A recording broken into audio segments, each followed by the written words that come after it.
Voilà, merci. Merci, monsieur. On va se mettre à tendance musicale. L'accès à l'eau potable est considéré comme un enjeu essentiel pour le développement socio-économique par les Nations Unies. Il y a quelques années, l'OMS et l'UNICEF s'accordaient pour établir que 2 milliards de personnes n'avaient toujours pas accès à l'eau potable de manière sûre et continue. Le Cameroun fait partie des pays dans lesquels la population n'a pas toujours un accès facile aux précieux liquides. L'organisation philanthropique Water a monté tout un projet de forage digitalisé pour une meilleure gestion de l'eau en ville comme en campagne. Ce projet a été présenté au ministre de l'Eau et de l'Énergie, Gaston Elundwe Somba. C'était au cours de l'audience de près d'une heure qu'il a accordée à la délégation de Water. Nous sommes confortés dans l'idée qu'aujourd'hui, les actions dans le domaine dans l'eau, sont nombreuses à prendre, mais en tout cas, elles sont clairement identifiées. Nous avons pu échanger sur les différentes priorités que Water s'était fixées. Nous avons vérifié qu'elles s'inscrivaient bien dans les projets, dans les missions du ministère de l'eau et de l'énergie, et nous nous réjouissons à l'idée de pouvoir continuer nos efforts de déploiement tout en sensibilisant davantage certains pays d'appartenance de Water, comme notamment le Luxembourg, pour pouvoir augmenter de manière importante, on va dire, la taille de nos actions. Dans le fond du projet de forage digitalisé, tout est géré de manière transparente par une application sur les appareils mobiles. On fait appel ici à un jeton d'authentification, une pratique de plus en plus utilisée dans les lieux accueillants du public afin de sécuriser les fonds. Cette application, chaque usager peut l'avoir sur son téléphone. Elle permet d'avoir une localisation rapide des points d'eau disponibles.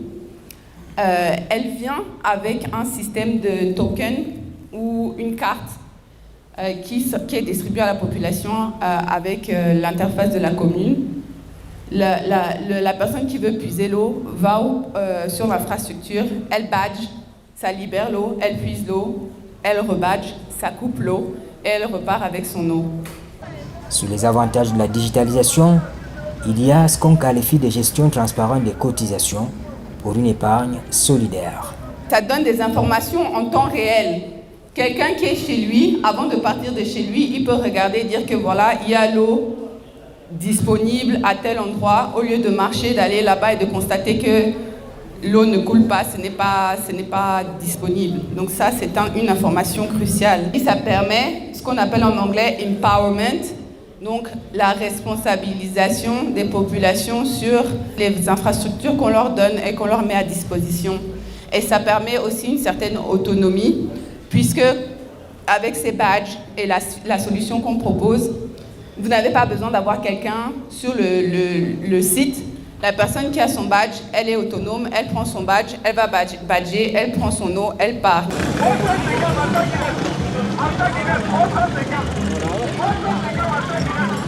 Les avantages pour les maires et les communes, c'est une optimisation de la gestion des ressources en eau. C'est-à-dire qu'on donne aux communes cette interface qui est aussi une application qu'ils peuvent mettre sur leur ordinateur. Et sur cette interface, ils peuvent voir toutes les différentes géolocalisations de chaque infrastructure. On a beaucoup parlé de MAP. Ça, c'est la prochaine génération, c'est la géolocalisation. Donc, vous regardez votre interface, vous voyez là où les points d'eau sont, s'ils sont fonctionnels, la qualité de l'eau, les quantités d'eau, les pressions, tout un tas d'informations et de données qui sont essentielles aux communes et aux maires pour pouvoir effectuer leur travail correctement. Elle permet aussi d'avoir une vision sur la maintenance des infrastructures. On a constaté, en parlant avec beaucoup de maires, puisque maintenant ça fait déjà 3 ans qu'on fait cette activité, on va et on discute avec les maires. Et une des grosses problématiques, comme on l'a dit, c'est le fait qu'il y a beaucoup de points d'eau qui ne marchent pas. Donc on investit tout cet argent dans une infrastructure pour qu'au final, après quelques temps, la structure tombe en panne et elle n'est plus utilisable. La digitalisation, qu'est-ce qu'elle permet ? Une fois encore, la technologie permet de vous envoyer des alertes. Une alerte est envoyée en disant qu'il y a une anomalie sur le système. À ce moment-là, vous vous déplacez, vous allez sur le site et vous réparez des petites anomalies que le système vous envoie. Ça, ce sont des économies aussi pour la commune et pour la population, puisque ça coûte moins cher de réparer des petites pannes ou des petites anomalies que d'attendre que ce soit un énorme problème qui coûte beaucoup plus cher. La troisième chose, c'est la gestion financière transparente. Ça, je ne vais pas trop m'étendre dessus, c'est assez clair.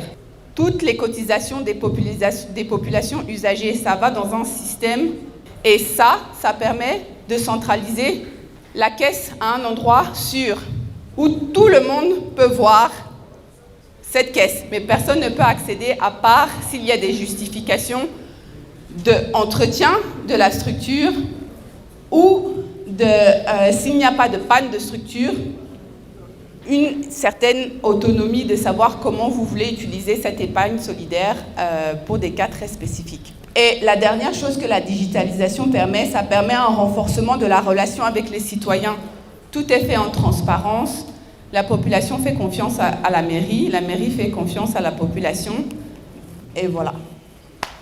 Dans l'approche qui est vendue, on note en bonne place la question de la pérennité des installations. Comment est-ce que vous faites, comment est-ce que vous vous organisez pour justement sensibiliser les populations, mais surtout qu'ils aient une appropriation des infrastructures. Parce qu'il ne faut pas oublier, en tout cas de ce qu'on comprend, que quand les communes participent avec nous à la facilitation de l'accès à l'eau, nous mettons à disposition des populations des points d'eau pour les populations. Et donc les populations, techniquement, sont les premiers propriétaires et les premières personnes qui donc ont ce besoin de pouvoir entretenir ces points d'eau. Les forages dans les communes pilotes commencent par la prospection, les études et enfin la réalisation proprement dite de l'ouvrage. L'interaction avec les communes a été très positive sur les différents chantiers, qu'ils soient en ville ou bien qu'ils soient un peu plus éloignés. Les différentes idées qui nous ont apportées sur le terrain pour essayer d'innover et nous accompagner dans la réalisation et les bonnes finitions des travaux. J'aimerais remercier ces différentes communes et demander aussi aux autres communes de nous permettre de conserver, de pérenniser les différents ouvrages qu'on fait, la sensibilisation auprès de la population. Au deuxième forum de l'eau pour la région de l'Ouest, à Banganté, le projet de forage digitalisé porté par Wattwater a été présenté aux collectivités territoriales décentralisées, suscitant à la fin un ralliement des maires à l'idée. J'estime qu'il y a vraiment un outil de gouvernance. Quand c'est quelque chose qu'on ne connaît pas, on n'a pas la documentation dessus. C'est une question vraiment primordiale dans notre arrondissement. Nous avons peut-être 40% de notre territoire dans la zone rurale. Et donc l'accès à l'eau est un peu compliqué, surtout en saison sèche. Je me sens particulièrement interpellé au terme de la présentation pour ainsi dire aux élus locaux que voilà une opportunité en or, n'est-ce pas, pour marquer encore l'appropriation relativement au transfert des compétences. En ce sens que, dites-vous que si les populations contribuent de manière, comme on dit tantôt, 500 francs, que la commune puisse avoir une partie de cette contribution et de l'autre côté, la solution qui est proposée par l'opérateur, c'est énorme, c'est simplement énorme et il s'agit là pour les collectivités territoriales de saisir cette opportunité-là. Au niveau du conseil régional, si nous avons des petites avancées, c'est grâce à la diaspora camerounaise. Vraiment, je salue vraiment cette diaspora pour ce projet. En réalité, le logiciel qu'il présente est un élément de gestion indispensable, très efficace pour les mairies.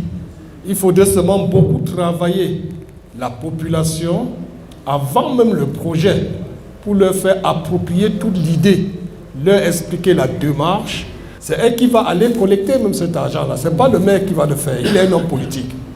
Nous avons des gens dans la société, on leur explique, voilà un projet, nous allons contribuer seulement 50% du projet que nous voulons mettre sur pied, mais il y a un souci de pérennité de ce projet. Comment nous le gérons? Nous allons avoir des comités de gestion, comment on va assurer même leur prise en charge, leur incitation. Donc on implique toute la population à cette phase, dès la conception du projet. Je pense qu'ils n'auront qu'à remercier, à se rendre compte que cet outil, nous évoluons vers la mondialisation. Les maires doivent plutôt chercher à voir comment ils vont avoir l'adresse de World Water pour commencer à monter des projets et dire voilà, j'ai tel nombre de groupements dans ma commune, j'ai tel nombre de besoins de forage, et puis commencer à faire ce travail de sensibilisation. Ça peut être un élément même de campagne pour eux. Au départ, c'était un partenariat avec 4 communes. La signature en février dernier d'un accord cadre avec l'association Communes et Villes Unies du Cameroun permet désormais à What Water d'accéder plus facilement aux 360 communes pour ce projet qui bénéficie d'un réseau de partenaires au Luxembourg, en Suisse, en France et prochainement aux États-Unis. Notre stratégie pour 2024-2025, elle se situe sur plusieurs niveaux. En zone rurale, on doit identifier les populations les plus isolées et leur donner cette accessibilité. On aimerait tripler le nombre de projets hydriques et optimiser leur coût de réalisation. En zone urbaine et périurbaine, on aimerait promouvoir les solutions digitales pour la préservation optimale des parcs hydriques communaux. On pourra vous présenter ça juste après. On peut accompagner les institutions dans leur effort de sensibilisation des populations. Et en termes de digitalisation d'infrastructures, nous digitalisons des infrastructures qui existent déjà et on construit aussi des nouvelles. Grâce à un modèle que nous proposons, qui est un modèle de robinet intelligent avec une épargne solide. Le digital apparaît comme un levier important pour améliorer l'accès à l'eau potable et à l'assainissement. Plusieurs y voient la porte du salut.